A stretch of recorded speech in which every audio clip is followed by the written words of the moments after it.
आखिर इस केस में आपके हिसाब से क्या हो सकता है?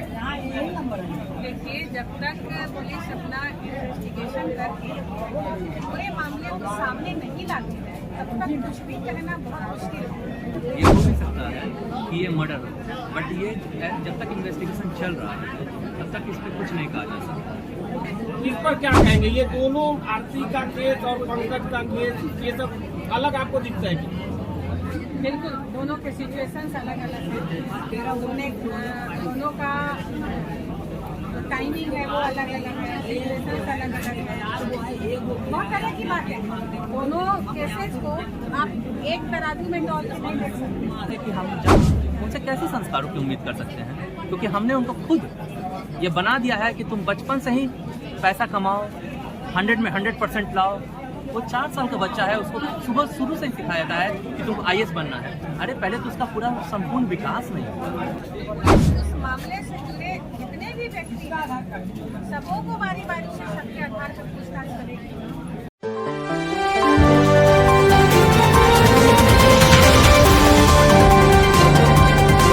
मेरा आपसे ये जानना है कि आखिर इस केस में आपके हिसाब से क्या हो सकता है? देखिए, जब तक पुलिस अपना इन्वेस्टिगेशन करके पूरे मामले को सामने नहीं लाती है तब तक कुछ भी कहना बहुत मुश्किल है।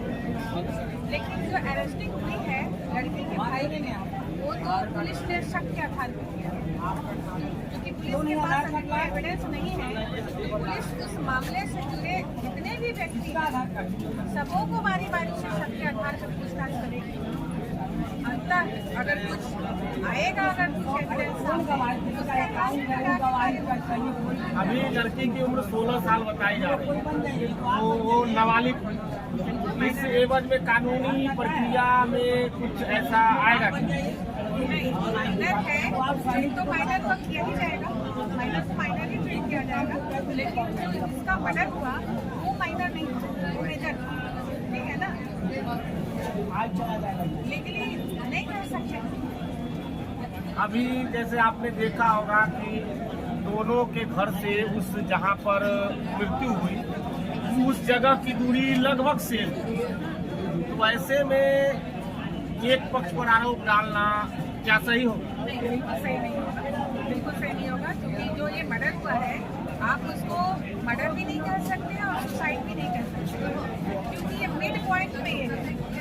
लड़की का घर और लड़के का घर दोनों के मिड पॉइंट पे है। तो ये बहुत ही मुश्किल होगा कहना कि उसका मर्डर था या उसका सुसाइड। अभी सभी लोग कह रहे हैं कि ऐसा हो गया वैसा हो गया, सोशल मीडिया में भी चल रहा है।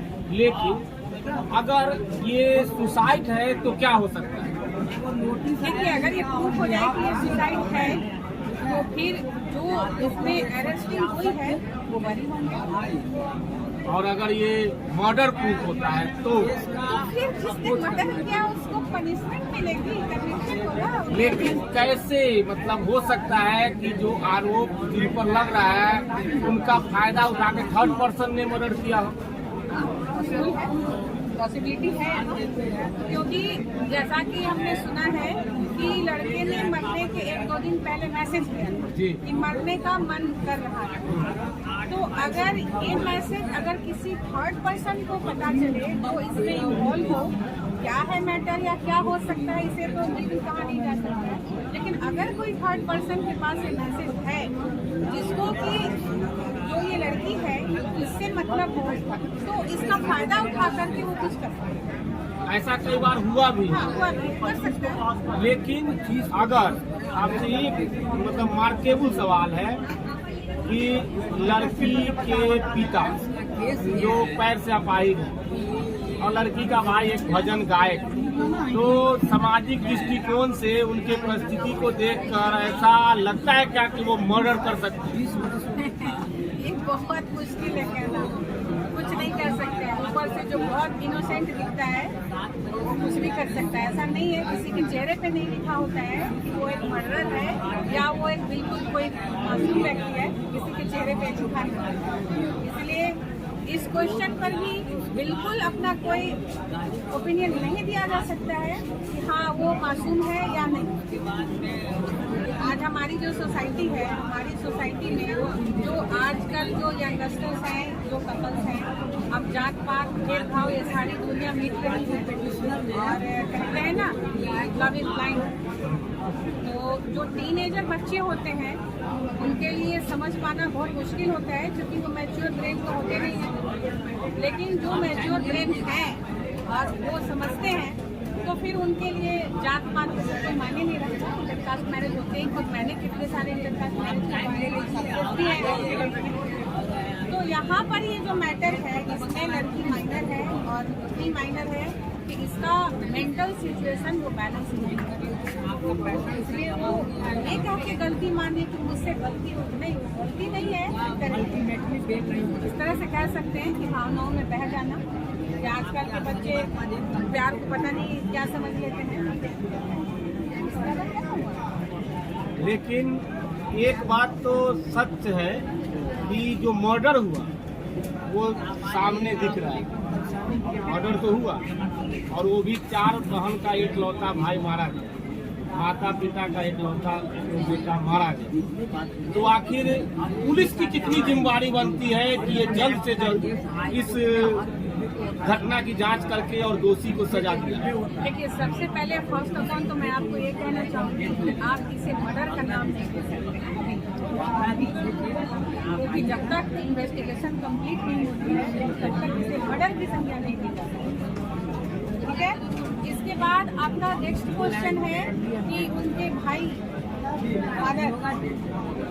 हमारा नेक्स्ट क्वेश्चन है कि पुलिस की जिम्मेदारी की। हाँ यस, पुलिस की जिम्मेवारी कितनी है? पुलिस की ही तो सारी जिम्मेवारी है। सारा सही मामला, सही तथ्य पुलिस के इन्वेस्टिगेशन से ही सामने आएगा और आता है, यही होता ही है। तो पुलिस की जिम्मेवारी तो 100% पुलिस की जिम्मेवारी है कि वो सही तथ्यों को सामने लाए कि एक्चुअल क्या है, ये मर्डर है या सुसाइड। अगर ये 2 एंगल में से एक एंगल अगर साफ हो जाए तो केस बिल्कुल क्लियर हो जाएगा, बिल्कुल क्लियर हो जाएगा। अभी 2 एंगल अभी दोनों चल रहे हैं। आपके हिसाब से कौन सा एंगल हो सकता है? ये कहना बहुत मुश्किल है। फिर भी कुछ भी कहना मुश्किल है, क्योंकि जब तक मैंने अभी कहा कि जब तक इन्वेस्टिगेशन रिपोर्ट सामने नहीं आती है तब तक कुछ नहीं कहा जा सकता है। इसलिए पुलिस, हमारी पुलिस डिपार्टमेंट कि वो सभी उससे इन्वॉल्व जितने भी व्यक्ति हैं सबों का बयान ले और अपनी पूरी कोशिश करे सारी इन्वेस्टिगेशन करके सही तथ्यों को सामने, ताकि न्यायालय को भी डिसीजन लेने में। सामाजिक दृष्टिकोण पर जब हम देखते हैं कि ऐसी घटनाएं होती है तो आपके मन में क्या, मतलब आप भी तो समाज में रहती है, एक भी समाज का हिस्सा है, तो आप अपने हिसाब से क्या सोचती हैं?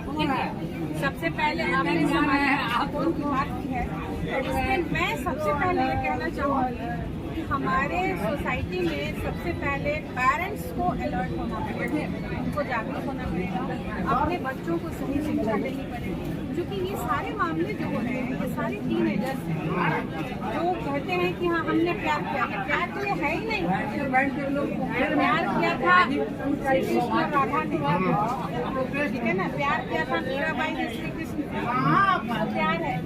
इसमें ज्यादा इसको डिफाइन करने की जरूरत नहीं है, मेरे बिना डिफाइन किए हुए आप भी इस बात को समझ रहे हैं। लेकिन आजकल के जो बच्चे करते हैं ये प्यार तो करते नहीं है। तो हमारे समाज में हमारे पेरेंट्स को, हमारे टीचर्स को, दोनों की ड्यूटी बनती है कि बच्चे को सही शिक्षा दें, उनको मैच्योर बनाए मेंटल लेवल पे और उनमें इन सारी परिस्थितियों को सोचने समझने की उनमें बुद्धि उनकी विकसित है।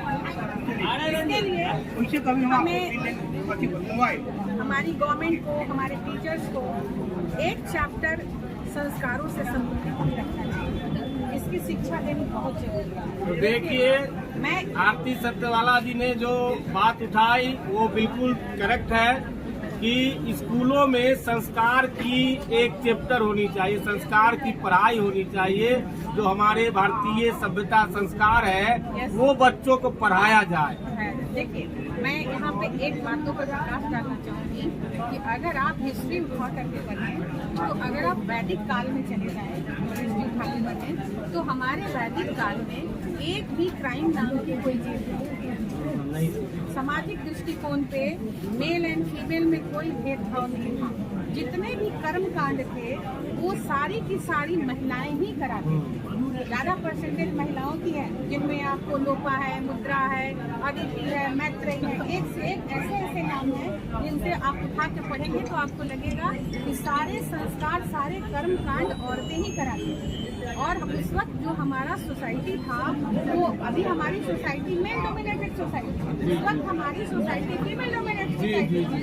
बच्चे अपनी मातृ प्रधान थी, हमारे बच्चे हम अपनी माँ के नाम से जाने जाते हैं, कुंती पुत्र, फिर आपको गांधारी पुत्र, बहुत सारे ऐसे उदाहरण हैं। तो और उस वक्त देखिए, एक माँ, एक औरत का एक पढ़ा लिखा होना, सुशिक्षित होना भी बहुत जरूरी है। और जब एक माँ पढ़ी लिखी होती है तो अपने बच्चे को भी सुशिक्षित और संस्कारवान बनाती है, और जब बच्चे सुशिक्षित और संस्कारवान है तो हमारा पूरा समाज सुशिक्षित और संस्कारवान है। तो जरूरी है, आज हमारी सोसाइटी में इसकी बहुत कमी हो गई है।